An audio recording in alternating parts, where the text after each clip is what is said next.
جب موسیٰ علیہ السلام کا ہزاروں جادوگروں سے مقابلہ ہوا تو فرعون نے جادوگروں کو پیشکش کی ہوئی تھی تم یہ مقابلہ جیت جاؤ تو تمہیں دولت بھی بے تحاشا ملے گی اور عہدے بھی ملیں گے، فلاں جادوگر کو میں فلاں علاقے کا وزیر بنا دوں گا، فلاں کو میں فلاں علاقے کا گورنر بنا دوں گا، یہ وہی عیاشی کرنا۔ جادوگروں نے جب موسیٰ علیہ السلام سے مقابلہ کیا نا تو جادوگروں کو یقین آ گیا کہ یہ سچے پیغمبر ہیں، یہ کیا ہیں؟ یہ اللہ کے سچے پیغمبر۔ لہذا جادوگر سارے سجدے میں گر گئے اور کہنے لگے آمنا برب ہارون و موسیٰ، ہم فرعون پر نہیں موسیٰ اور ہارون کے رب پر ایمان لے آئے۔ فرعون نے کیا کہا؟ یہ نورا کشتی تھی، تم دونوں پہلے سے ملے ہوئے تھے۔ اب فرعون نے دھمکیاں دی اگر تم ایمان سے پیچھے نہیں ہٹے تو میں تمہارے ہاتھ اور پاؤں کاٹ کے کھجور کے تنوں سے لٹکا دوں گا، لَأُصَلِّبَنَّكُمْ فِي جُذُوعِ النَّخْلِ، اور تمہیں پتہ چلے گا میرا عذاب کتنا سخت ہے۔ اب دیکھو تھوڑی دیر پہلے جادوگروں کو لالچ تھی، پیسہ بھی مل رہا ہے، حکومت بھی مل رہی ہے، لیکن جب جادوگروں کو یقین آ گیا کہ یہ موسیٰ تو اللہ کے پیغمبر ہیں، جیسے یقین آیا سردے میں گئے، اعلان کر دیا ہم مسلمان ہو گئے۔ اب پیسہ بھی نہیں مل رہا، حکومت بھی نہیں مل رہی، الٹا سب کچھ چھن رہا ہے۔ فرعون کہہ رہا ہے کہ ہاتھ اور پاؤں کاٹ کے بے دردی سے قتل کروں گا میں۔ تو جادوگروں نے جواب میں کیا کہا؟ جادوگر کہہ سکتے تھے کہ بھئی ہم سوچتے ہیں یار، آفر دونوں طرف سے آ رہی ہے، موسیٰ علیہ السلام کی طرف سے آفر یہ آ رہی ہے کہ تم نیک بن جاؤ گے، اللہ تمہارے گناہ کو معاف کر دے گا، اور ادھر سے آفر آ رہی ہے کہ کاٹ پیٹ کے برابر کر دے گا ہمیں۔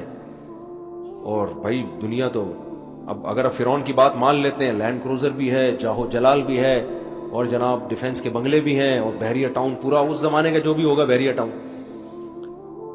جادوگروں کی کھوپڑی نے کام کیا، تھوڑی دیر میں ان کو وہ بات سمجھ میں آ گئی جو ہم ایک گھنٹہ کر کے اپنے آپ کو بھی اور آپ کو بھی سمجھانے کی کوشش کر رہا ہوں۔ میں تو یہ باتیں کر رہا ہوں اپنے لیے بھی، تاکہ مجھے بھی تو عقل آئے نا۔ جادوگروں کو 2 منٹ میں سمجھ میں آ گئی تھی بات۔ جادوگروں نے جب فرعون نے کہا نا میں یہ کر دوں گا میں یہ کر دوں گا، جادوگروں نے کہا فقضی ما انت قاض، جو کرنا ہے کر لے بھائی، تو یہ دھمکیاں نہ دے کہ ہاتھ پاؤں کاٹوں گا تو یہ کر دوں گا۔ اب فرعون حیران ہو رہا ہے کہ یار یہ کہہ رہے ہیں جو کرنا ہے کر دو، کہتے ہیں انما تقضی هذه الحیات الدنیا، تو جو کرے گا اس دنیا میں کرے گا نا، وہ تو ویسے ہی مرنا ہے ہم نے، آئی بات سمجھنے، وہ تو ویسے ہم نے کیا ہے، اگر ہم عیاشی کی زندگی اختیار کر لیتے ہیں حکومت، تو کیا ہم ہمیشہ زندہ رہیں گے؟ سمجھ میں آ گئے نا جادوگروں کے، کوئی ان کو 2-2 3-3 گھنٹوں کے بیانات سننے کی ضرورت نہیں پڑی، ان کو یقین آ گیا بھائی اللہ کے پیغمبر ہیں تو یہ جھوٹ کیسے بول سکتے ہیں۔ اور پھر انہوں نے کہا کہ تو جو کچھ دھمکیاں دے رہا ہے میں یہ کر دوں گا، اور اگر ہم تجھ پر ایمان لے آئے تو اتنے کروڑوں روپے ہمیں دے دے گا، واللہ خیر وابقا، بس 2 جملے کہے جادوگروں نے، اور کہا آپ جو کرنا ہے کر لے۔ کہا کہ اللہ جو اجر دے گا وہ تیرے مقابلے میں زیادہ بھی ہوگا، اور تو جو اجر دے گا ختم بھی ہونے والا ہے، اور اللہ جو اجر دے گا وہ ختم بھی کبھی نہیں ہوگا۔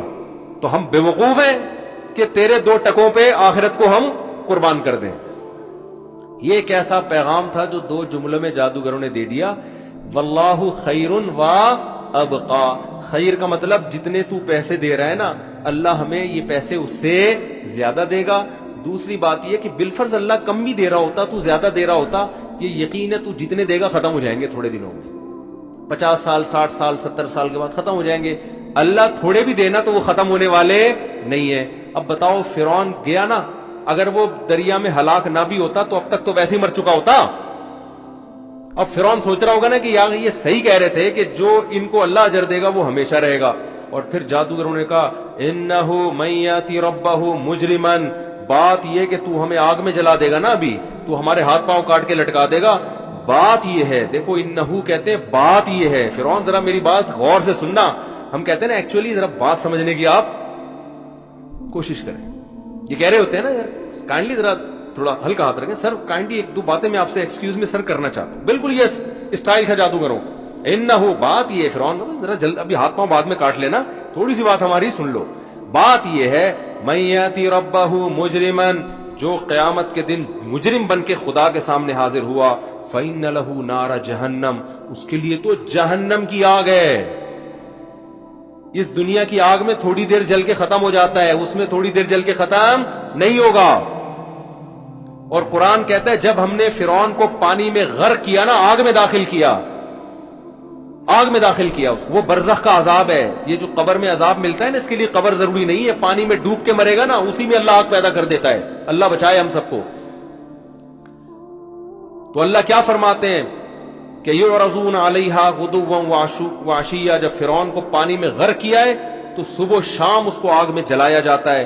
وَيَوْمَ تَقُومُ السَّاعَةُ، اور جس دن قیامت قائم ہوگی فرعون سے کہا جائے گا ادخلوا آل فرعون اشد العذاب، فرعون اور اس کے ماننے والوں کو اس سے بھی سخت ترین عذاب میں داخل کر دو. اور فرعون کی بھی ساری زندگی بات سمجھ میں نہیں آئی جیسے ہماری سمجھ میں نہیں آ رہی ہے، پھر بھی ہم عیاشیوں میں لگے ہیں. لیکن جب پہلا ہوتا فرعون نے کھایا ہے نا پانی میں، تو فرعون کے بھی وہی الفاظ تھے جو جادوگروں کا انداز تھا. فرعون کا بھی کون سا، جیسے جادوگر سمجھا رہے تھے نا، انہو، بات یہ ہے. انہو کا مطلب کیا ہے؟ ضمیر شان ہے نا. علماء بیٹھے ہیں، شاید ہو سکتا ہے یہاں علماء بیٹھے ہوں، سمجھتے ہیں ضمیر شان حضرت بیٹھے ہوئے. ضمیر شان کا مطلب ہے قصہ یہ ہے، بات یہ ہے. تو فرعون بھی جب غرق ہونے لگا ہے، تو جب اس کو منہ میں لگام آئی ہے نا، دریا میں غرق ہونے لگا، تو فوراً نہیں کہا کہ میں موسیٰ کے رب پر ایمان لایا. کہتا ہے انہو آمنتو انہو، میں ایمان لایا انہو، کہ بات یہ ہے کہ گویا فرشتوں سے کہہ رہا ہے بھائی ذرا رک جاؤ، ذرا ٹھہرو یار، ابھی ایک دم مجھے نہیں مارو. ایکچولی بات تو سننا ہے میری، میں کیا کہنا چاہتا ہوں. آمنتو انہو لا الہ الا الذی آمنت بہ بنو اسرائیل، کہ میں ایمان لایا میں کہتا ہوں کہ اس خدا کے سوا کوئی معبود نہیں ہے جس پر بنی اسرائیل ایمان لائے ہیں، جو میری غلام قوم ہے، لیکن اس کا رب صحیح ہے. تو وہاں بھی فرعون کو اتنی عقل آ گئی ہے. پہلے تو ایک دفعہ زندگی میں یہ نہیں کہا میں خدا پر ایمان لایا، اب جب مر رہا ہے تو فرشتوں کہہ رہے ہیں یار سمجھو تو صحیح میں کہنا کیا چاہ رہا ہوں. ایکچولی آپ جلدی کر رہے ہو یار، اتنی جلدی کیا پڑی بھی آپ لوگوں کو. تو اللہ جواب میں کیا کہیں گے؟ جلدی نہیں کی ہم نے. موسیٰ تیرے دربار میں پل کے بڑے ہوئے ہیں بھائی. پھر موسیٰ دوبارہ آئے، پھر تیرے دربار میں آ کے انہوں نے سمجھایا. میں نے موسیٰ سے کہا تھا نرم انداز میں بات کرنا، فرعون سے سختی میں بات مت کرنا. اتنا بڑا ظالم، ہزاروں بچوں کا قاتل، اللہ موسیٰ سے کہہ رہے قولا لہ قولا لینا، نرم انداز سے بات کرنا. ہمارا مقصد اس کو تانے دینا نہیں ہے. لعلہ یتذکر او یخشی، شاید اس کو نصیحت حاصل ہو جائے. جو ظلم کر رہا ہے اس سے شاید توبہ کر لے. اللہ کو تو پتا تھا کچھ نہیں کرے گا، لیکن اللہ موسیٰ کو یہ سمجھ بھائی ہو سکتا ہے، پوری کوشش کرنی ہے ہدایت کی. تو کتنا ٹائم دیا پورا آپ واقعہ پڑھیں اگر قرآن میں، اتنا ٹائم دیا. ایک دفعہ بھی فرعون نے یہ نہیں کہا کہ بات یہ ہے کہ میں اللہ اس کے رسول پر ایمان لانے کی سوچ رہا ہوں. سوچنے کا بھی تذکرہ نہیں کیا. بلکہ جب فرعون کی اسمبلی میں اجلاس ہوتا اور مشورہ ہوتا کہ یہ موسیٰ کہیں سچے نبی تو نہیں ہے، ایسے بھی اجلاس ہوئے نا، بعض لوگوں نے کہا بھائی ہو سکتا ہے یہ سچے نبی ہوں. قال رجل مؤمن من آل فرعون یکتم ایمانہ اتقتلون رجلا یقول ربی اللہ. ایک شخص نے کہا بھائی ایک آدمی کہہ رہے اللہ کی دعوت دے رہا تو اس کو قتل کر رہے ہو یار، ایسا نہ ہو کہ وہ سچے مچی کا نبی ہو، عذاب نہ آ جائے. فرعون کیا کہتا ہے؟ ما اریکم الا ما ارى، دیکھو تم سب کے مشورے میں نے سن لیے، لیکن جو بات مجھے سمجھ میں آ رہی ہے نا وہ یہی آ رہی ہے کہ معاذ اللہ یہ فسادی ہے، یہ ملک میں فساد مچانا چاہتا ہے، اور میں تمہیں ہمیشہ صحیح بات کروں گا. وما ہدیکم الا الرشاد، بات میری ہمیشہ کیا ہوگی؟ گل ویلے دی تے پھل موسم دا. پنجاب میں کہتے ہیں گل ویلے دی، بات موقع کی کرو، پھل کون سا کھاؤ؟ موسم کا کھاؤ. تو فرعون نے کہا میں گل ہمیشہ کون سی کروں گا؟ ویلے دی کروں گا، کبھی میں نے غلط بات آج تک کی نہیں. تو کوئی اثر ہی نہیں ہو رہا تھا نا اس پہ. جب ہوتا کھایا تو فرشتوں سے کیا کہہ رہا ہے؟ بھائی ذرا ایکچولی 2 منٹ ذرا کائنڈلی ایکچولی تھوڑی سی بات آپ سن لیں 2 منٹ. بات یہ ہے کہ وہ جو اللہ ہے نا، اب تم کنفیوژن ہو کہ کون سے اللہ کی بات کر رہے ہیں. یہ جو بنی اسرائیل والا اور موسیٰ اور ہارون کا جو اللہ ہے نا، وہی والا، بالکل 100% وہی والے اللہ پہ میں مان لے کر ہوں، کوئی اور اللہ نہیں ہے. پوری ایکسپلینیشن حاشیے چڑھا کے پورے شروحات لکھ رہا ہے پوری بیٹھ کے. تو بھائی ہم تو فرعون کا واقعہ سن کے ہنستے ہیں، لیکن ایسا نہ ہو میرے اور آپ کے ساتھ بھی یہ ہو رہا ہو. کیا خیال ہے؟ ہم مر رہے ہیں، ہم کہہ رہے ہیں اللہ تھوڑی سی مہلت دے دے، فوراً چلے پہ نکلوں گا، سب سے پہلے میں انسان کا بچہ بنوں گا، فوراً 4 مہینے کی تشکیل کراؤں گا. اب تک تو میرے پاس ٹائم نہیں تھا، بزنس، کاروبار، سر کھجانے کی. اب مجھے کیا پتا تھا کہ میں واپس جا رہا ہوں. اب تو وہی کیا ہو رہا ہے، بات یہ ہے کہ ٹھیک ہے ایکچولی بات یہ ہے. تو فرشتے کیا کہیں گے؟ ایکچولی بات یہ ہے کہ تجھے بڑی مہلت ملی تھی. بچپن میں تیرے کان میں اذان دی گئی، پھر تو بالغ ہوا، چاروں طرف سے حی علی الصلاۃ کی آوازیں آتی تھیں، تجھ پہ ذرہ برابر بھی اثر نہیں ہوا. پھر جناب علماء آئے، واعظین آئے، تبلیغ والے آئے، سب نے نصیحتیں کی، قرآن پڑھایا گیا، سمجھایا گیا، تو تجھ پر کوئی اثر نہیں ہوا۔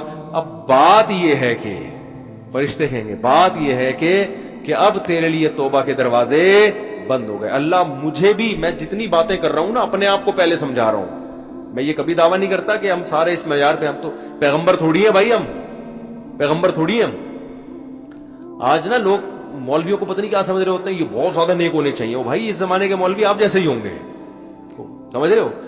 وہ ایک دفعہ خلیفہ ہارون رشید جو ہے نا، وہ بہترین سواری پہ سفر کر رہا تھا، تو ایک شخص نے آ کے ہارون رشید کے گھوڑے کی لگام پکڑی اور بولا تو بتا عمر زیادہ اچھا تھا یا تو اچھا ہے؟ انہوں نے کہا عمر بن خطاب رضی اللہ عنہ تو امیر المومنین تھے، یقیناً وہ زیادہ اچھے تھے بھائی، ہم تو کچھ بھی نہیں ہے۔ انہوں نے کہا وہ تو پھٹے پرانے کپڑے پہنتے تھے اور گدھے کی سواری پہ، اور تو تیری حیثیت ان کے مقابلے میں کچھ بھی نہیں ہے، تو بھی بادشاہ وہ بھی بادشاہ تھے، ان کی حیثیت دیکھ، اور تو ایسے جاہو جلال کے ساتھ اتنے پروٹوکول کے ساتھ۔ تو ہارون رشید نے بولا بھائی عمر کی حکومت ابو ہریرہ جیسے لوگوں پہ تھی، میری جیسے تم جیسے الو کے پٹھوں پر ہے، معذرت کے ساتھ یہ الو کے پٹھے تو میں اردو میں ترجمہ کر کے کہہ رہا ہوں۔ ایک عالم جب یہ واقعہ سناتے نا پوری گالی نکال کے، وہ تو میں نکال نہیں سکتا نا گالی، وہ کہتے میری حکومت تم جیسے ایسے لوگوں پر ہے۔ تو بھائی اتنا معیار اونچا کر لیتے، یہ مولوی ہے، یہ چائے کیوں پی رہا ہے، یہ ادھر کیوں بیٹھا ہوا ہے، یہ جناب ایسا تقوی کا معیار نہ بنا لیتے ہیں۔ بھائی اس زمانے کے مولوی نہیں اسی ٹائپ کے ہوں گے جیسے آپ ہوئے، کیا خیال ہے؟ تو انہوں نے کہا بھائی تم جیسے نالائق، تم پھر ہارون رشید نے کہا تم تو پہنتے ہو ریشمی لباس اور بڑی خاندانی سواریوں پہ گھومتے ہو، اور بادشاہ سلامت گدھے پہ گھومے۔ تو کہا عمر بن خطاب کی حکومت ابو ہریرہ پر تھی، جتنے پیوند ابو عمر بن خطاب کے اس سے زیادہ پیوند ابو ہریرہ رضی اللہ عنہ کے جسم پہ ہوتے تھے۔ تو یہ تو میں صرف ایک سمجھانے کے لیے کہ بھائی ہم تو نالائق ہیں، ہم نہیں کہتے کہ ہم بہت نیک ہیں، ہم تو یہ سب باتیں کر رہے ہیں تاکہ اللہ ہمیں بھی توفیق دے، آپ کو بھی توفیق دے۔ ہم تو سیکھنے والے، تبلیغ والے کہتے ہیں نا ہم میں کوئی فنٹر نہیں ہے، ہم سب کیا ہیں، تکرار کر رہے ہیں تاکہ اللہ مجھے بھی توبہ کی توفیق دے، آپ کو بھی توبہ کی توفیق دے، اور موت سے پہلے ہم سب انسان کے بچے بن جائیں، اور ایسا نہ ہو مرتے ہوئے فرشتوں کو سمجھا رہے ہو۔ ایکچولی بات یہ ہے کہ تھوڑا سا ٹائم آپ ہمیں دے دیں۔ فرشتے اس سے زیادہ انگلش بولیں گے ایکچولی تم ابھی تمہارے چترول لگنے والے ہیں۔ اللہ تعالیٰ سمجھنے کی، عمل کی توفیق عطا فرمائے، اور ہم سب کو برائیوں سے بچنے کی توفیق عطا فرمائے۔